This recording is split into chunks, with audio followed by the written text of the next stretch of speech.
तुमने अपने बचाव के लिए वकील करने से इनकार क्यों किया? रजनी, मैं ये मुकदमा नहीं लड़ना चाहता। सच्चाई है कि मैंने वही किया जो मैं करना चाहता था। मुझे कोई पछतावा नहीं है। मैं नहीं चाहता कि मेरी जिंदगी के लिए कोई भी लड़े। प्रभात, मैं कोई नहीं हूं, मैं रजनी हूं, तुम्हारी जिंदगी, और तुम मेरी जिंदगी हो। हमारी जिंदगी का फैसला तुम अकेले नहीं कर सकते। मैं ये मुकदमा लड़ूंगी, तुम मुझसे ये हक नहीं छीन सकते। I will fight for your life.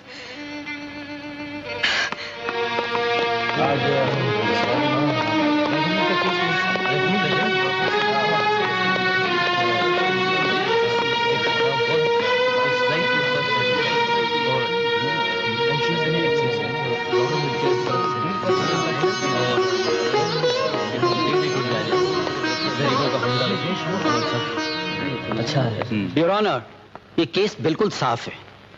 देखने में सीधा साधा लगने वाला प्रोफेसर प्रभात कुमार वर्मा दरअसल एक बहुत खतरनाक आदमी है। ये दिन में बच्चों को हिंदी और संस्कृत पढ़ाता और रात में पिस्तौल लेकर ऐसे निकल पड़ता है जैसे शैतान बच्चे गुलेल लेकर चिड़िया मारने निकल पड़ते हैं, और जब जिसे चाहते हैं मार डालते हैं। प्रभात वर्मा को आज कर रॉबिनहुड बनने का शौक था।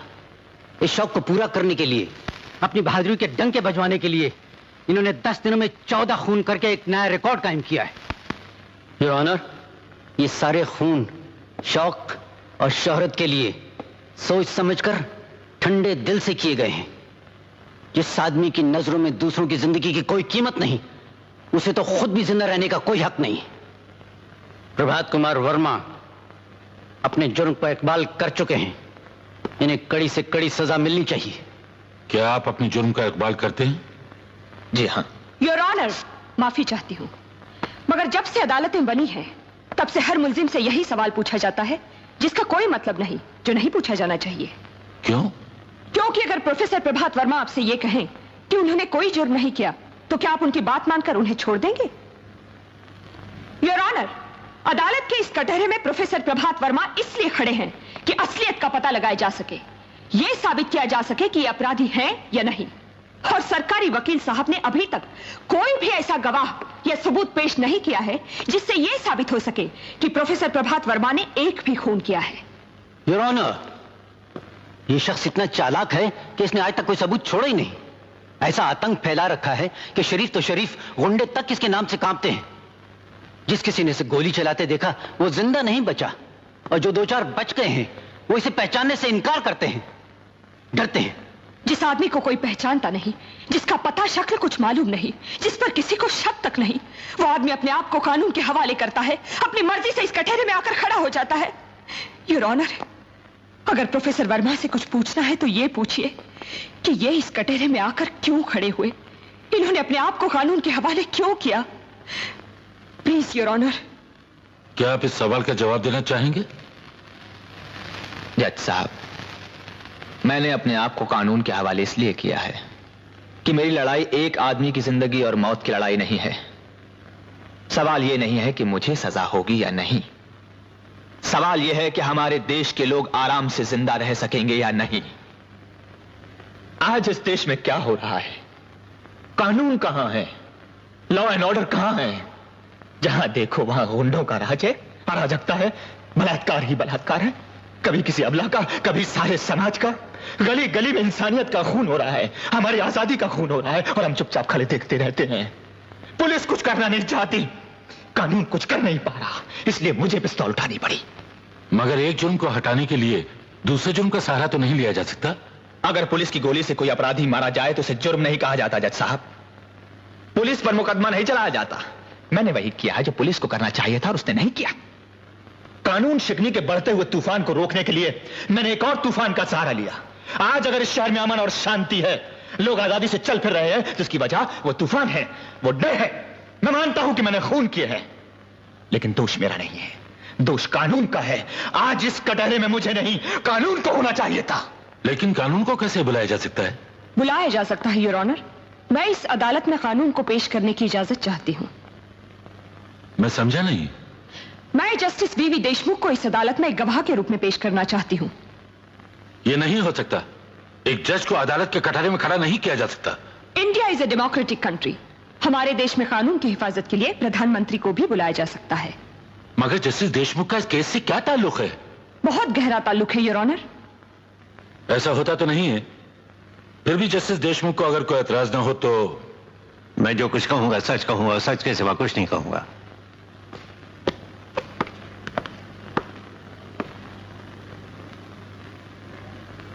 जस्टिस देशमुख, आपको पिछले नवंबर की 20 तारीख याद है? क्या हुआ था उस दिन? उस दिन आपकी अदालत में एक बलात्कार और खून का केस आया था। ऐसे केस तो रोज आते हैं, उसमें याद रखने की क्या बात है? बात यह थी कि मुलजिम सुरेश ठाकुर एक अमीर आदमी का भतीजा था और उसकी गवाही देने दिल्ली से एक मंत्री महोदय तशरीफ लाए थे, याद है? हाँ, याद आ गया। तो आपको यह भी याद होगा कि आपने उसे बाइज्जत छोड़ दिया था। याद है। पूछ सकती हूँ क्यों?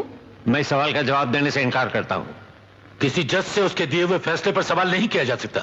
आई एम सॉरी योर ऑनर, लेकिन मैं ये तो पूछ सकती हूँ कि क्या सुरेश ठाकुर को सिर्फ इसलिए छोड़ दिया गया था कि उसकी गवाही एक मंत्री ने दी थी?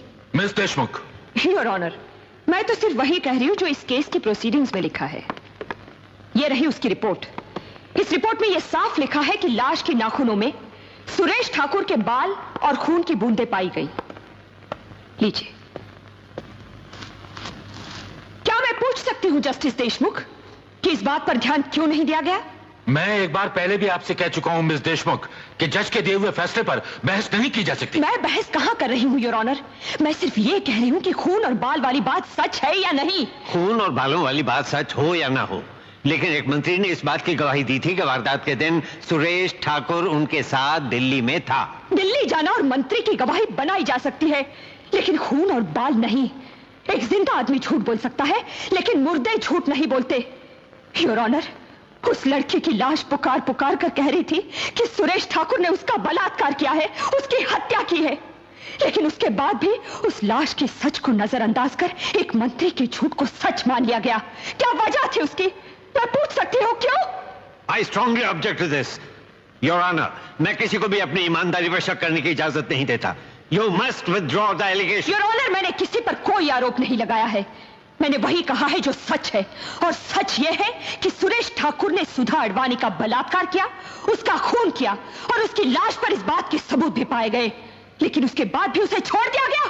जस्टिस देशमुख, पिछले नवंबर की 20 तारीख को आपने एक अपराधी को बाइज्जत छोड़कर इंसाफ को सजा दी थी, उसे फांसी के फंदे पर लटका दिया था। Miss Deshmukh, this is contempt of court. आप चाहे मुझे भी फांसी के फंदे पर लटका दीजिए, लेकिन आज मैं ये पूछने से बाज नहीं आऊंगी कि उस दिन आपने गलत इंसाफ क्यों किया, क्या कारण था उसका। Stop it now. Justice Deshmukh, उस दिन जब आपने फैसला सुनाया था, आप एक जज थे, कानून और उसके कायदे में जकड़े हुए थे, कानून की रक्षा करना आपका फर्ज था। लेकिन आज आप पर कोई बंधन नहीं, कोई पाबंदी नहीं। आज आपने गीता पर हाथ रखकर सिर्फ सच बोलने की कसम खाई है। आज ये गीता आपकी आत्मा से पूछ रही है कि उस दिन कानून की रक्षा करते करते कहीं इंसाफ का खून तो नहीं हो गया था?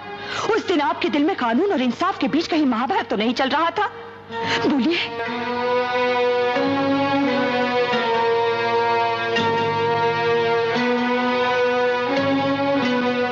एक जज के दिल में ये महाभारत हमेशा होती रहती है। उस फैसले के बाद जो कुछ हुआ उसका जिम्मेदार वो फैसला है, आपका कानून है। अगर उस दिन सुरेश ठाकुर को बाइज्जत रिहा न किया जाता तो प्रोफेसर प्रभात वर्मा का घर बर्बाद न होता, उसकी मां का खून न होता, उसकी बहन का बलात्कार न होता, वो आत्महत्या न करती। योर ऑनर, उस दिन अगर सुरेश ठाकुर जैसे भयानक जानवर को इस शहर में खुला न छोड़ दिया जाता तो प्रोफेसर प्रभात कुमार वर्मा जैसे शरीफ आदमी को, एक कवि को हाथ में पिस्तौल उठाकर खूनी न बनना पड़ता। ऐसा हुआ था तो प्रभात कुमार ने पुलिस को क्यों नहीं बताया? बताने से क्या होता? फिर कोई मंत्री आकर गवाही देता कि वो बंबई में नहीं दिल्ली में था, या कोई सरकारी डॉक्टर आके साबित कर देता कि सुरेश ठाकुर अपने 5 साथियों के साथ किसी अस्पताल में बेहोश पड़ा अपना इलाज कर रहा था, और जो अस्पताल में है वो प्रोफेसर के घर कैसे हो सकता है? मिस देशमुख, क्या आप ये कहना चाहती हैं कि जिस आदमी को एक बार इंसाफ ना मिले वो दूसरी बार कानून के पास आने के बजाय कानून को अपने हाथों में ले ले, एक पिस्तौल लेकर निकल पड़े और जब चाहे जिसका चाहे खून कर दे? योर ऑनर, प्रभात कुमार ने खून नहीं किए हैं, गुंडों को सजा दी है, इंसाफ किया है, एक जज का अधूरा काम पूरा किया है। अगर लोग इसी तरह हाथों में पिस्तौल लेकर जज बनने लगे तो गली गली में रॉबिन हुड पैदा हो जाएंगे। हर तरफ लोग खून की होली खेलते हुए नजर आएंगे और कोई भी सरकार, कोई भी समाज इस बात की इजाजत नहीं देता कि गुंडागर्दी को एक और गुंडागर्दी से रोका जाए। मिस्टर देशमुख, कानून हाथ में लेना जुर्म है और उस जुर्म की सजा जरूर मिलनी चाहिए। मैं भी तो यही कहता हूं, जज साहब की सजा जरूर मिलनी चाहिए। इसीलिए तो मैंने अपने आप को कानून के हवाले किया है। मैंने अपना फर्ज पूरा किया है, कानून अपना फर्ज पूरा करे। इसके लिए कानून को अगर मेरी जान की जरूरत है तो वो हाजिर है। फांसी का फंदा मैं खुद अपने गले में डाल लूंगा। बस एक प्रार्थना है आपसे। बड़ी तपस्या और बलिदान के बाद हमारे इस देश को आजादी मिली है। ऐसा कुछ कीजिए कि इस आजादी को हमसे कुछ छीनने ना पाए, कोई गुंडा इसका बलात्कार ना कर सके। आने वाली संतानें अपने आजाद देश में आजादी की सांस ले सके, बिना डर के जिंदा रह सके। और कानून को इतना मजबूत बना दीजिए कि फिर कभी किसी प्रभात को पिस्तौल का सहारा न लेना पड़े। इसके बदले मौत भी मिलेगी तो प्रसाद होगी, भारत माता का आशीर्वाद होगा। दादा, जरा सोचिए योर ऑनर, आपकी बेटी कॉलेज से घर आ रही है, रास्ते में गुंडा उसे देख लेता है, वो भागती है, गुंडा उसका पीछा करता है, उसको पकड़ लेता है, उसका बलात्कार करना चाहता है। आपकी बेटी मदद के लिए पुकारती है, उसकी चीखें सुनसान सड़कों से टकराकर वापस आ जाती है। वो थककर जमीन पर गिर जाती है और गुंडा उसके कपड़े उतारने के लिए हाथ आगे बढ़ाता है और अचानक एक गोली चलती है। भगवान की तरह वहां कोई आ जाता है, गुंडा मारा जाता है और एक दुनिया उजड़ते उजड़ते रह जाती है, एक जिंदगी बर्बाद होते होते बच जाती है। मैं आपसे पूछना चाहती हूँ योर ऑनर, क्या आप बचाने वाले को सजा देंगे? उसे खूनी समझेंगे? उसे गुनहगार और अपराधी ठहराएंगे? तुम कहना क्या चाहती हो? योर ऑनर, प्रभात कुमार मुजरिम नहीं है। उन्होंने जो कुछ भी किया है वो कानून की हिफाजत के लिए किया है, आपको और आपको बचाने के लिए किया है। और ये साबित करने के लिए मैं इंस्पेक्टर शफी को एक गवाह के रूप में पेश करने की इजाजत चाहती हूँ। इंस्पेक्टर शफी,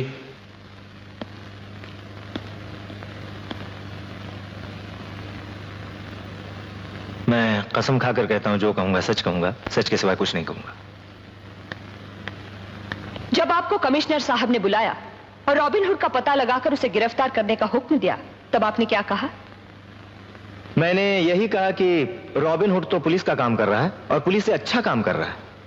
जो काम हम पिछले 25 वर्षों में नहीं कर पाए वो उसने 10 दिन में करके दिखाया। कैसे? क्या किया उन्होंने? इन्होंने गुंडों के दिलों में डर, दहशत पैदा कर दी है। आज शहर में अपराध कम हो रहे हैं, क्राइम रेट गिर गया है, हर आदमी सुकून और शांति की नींद सो सकता है आज। जब आप प्रभात कुमार को गिरफ्तार करने गए तो क्या वो भाग खड़े हुए? जी नहीं, बल्कि मैंने इनसे कहा यह शहर छोड़कर भाग जाइए। इन्होंने भागने से इनकार किया और कहा समाज में सारी गड़बड़ियां सिर्फ इसलिए चल रही हैं कि पुलिस अपना फर्ज पूरा नहीं कर रही, कानून अपना फर्ज पूरा नहीं कर रहा। मैं अपने आप को कानून के हवाले करता हूं जिससे कि मेरी आवाज अदालत के जरिए लोगों तक पहुंच सके और मैं बता सकूं कि मेरी पिस्तौल से निकली गोली का काम सिर्फ अपराधियों को मारना ही नहीं, कानून को जगाना भी था। मैंने अपना फर्ज पूरा किया है, आप अपना फर्ज पूरा कीजिए। और यह कहकर प्रभात कुमार ने अपने आप को पुलिस के हवाले कर दिया।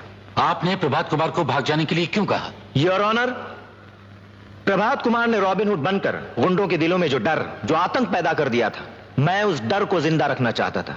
उस रॉबिनहुड को जिंदा रखना चाहता था जो लोगों की रक्षा करता रहा।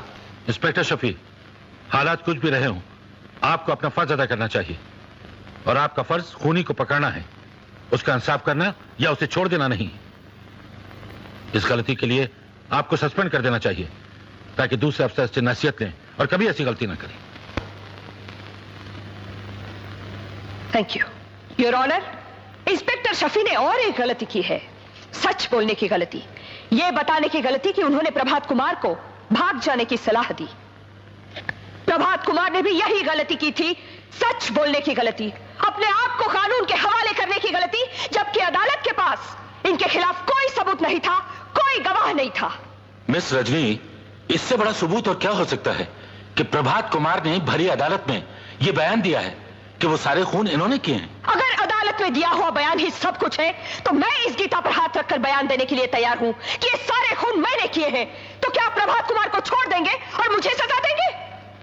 काश ऐसा हो सकता, लेकिन मैं ये झूठ भी नहीं बोल सकती, क्योंकि इस कटहरे में खड़ा हुआ एक सच्चा इंसान अपने बचाव के लिए किसी भी झूठ का सहारा नहीं लेना चाहता।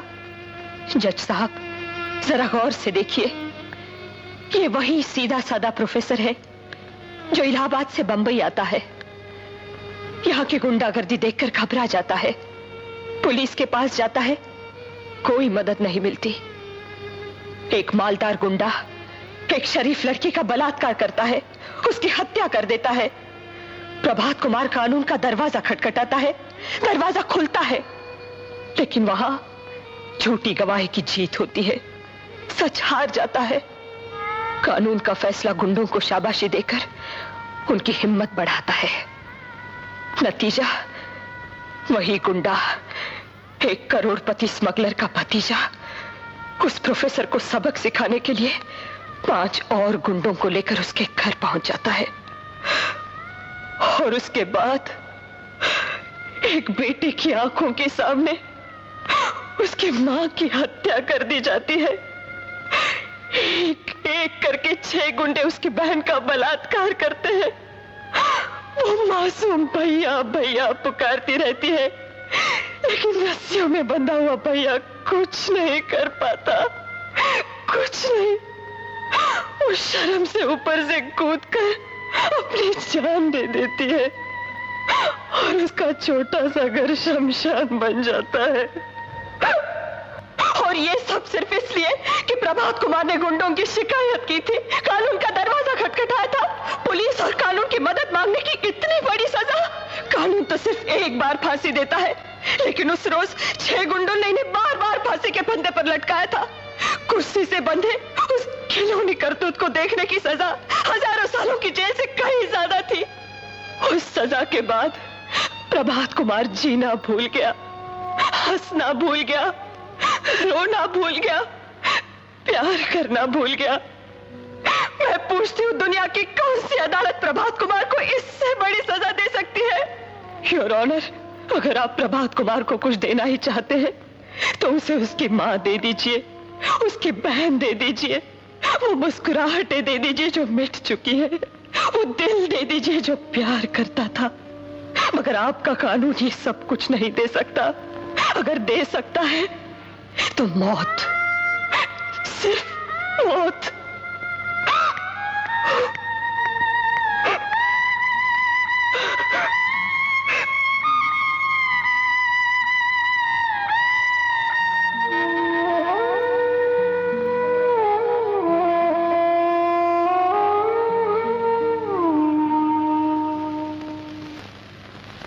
इसमें कोई शक नहीं कि पिछले कुछ दिनों से हमारे देश में अपराध और अराजकता बढ़ती चली जा रही है। अब सवाल यह है कि हम और आप इस अराजकता के लिए क्या कर रहे हैं? चुपचाप देखते रहना या कानून और सरकार को गालियां देना इसका इलाज नहीं, और नहीं इसका इलाज कानून को हाथ में लेकर लोगों का खून करना है। दोनों रास्ते गलत हैं। इसलिए आज जरूरत इस बात की है कि हम सब लोग साथ मिलकर अपने देश को मजबूत करें, कानून को मजबूत करें, पुलिस को मजबूत करें, जिससे हमारे देश से अपराध और अराजकता कम हो सके और हम हर एक के साथ सही इंसाफ कर सकें। प्रभात कुमार के साथ भी सही इंसाफ होना चाहिए। कानून का तकाजा है कि उन्होंने जो जुर्म किया उसकी सजा उन्हें मिले। इसलिए यह अदालत प्रभात कुमार को उम्र कैद की सजा देती है। लेकिन जिन हालात में ये खून हुए, उन हालात में किसी भी इंसान का मानसिक या दिमागी संतुलन बिगड़ सकता है। प्रभात कुमार के साथ भी ऐसा ही हुआ। इसलिए यह अदालत इंसानियत और इंसाफ की मांग को पूरा करते हुए सरकार से यह दरखास्त करती है कि उनको और उनकी सजा को माफ कर दिया जाए, ताकि प्रभात कुमार एक बार फिर से अपनी टूटी हुई जिंदगी को समेटकर सही मायनों में एक अच्छे नागरिक की तरह जी सके।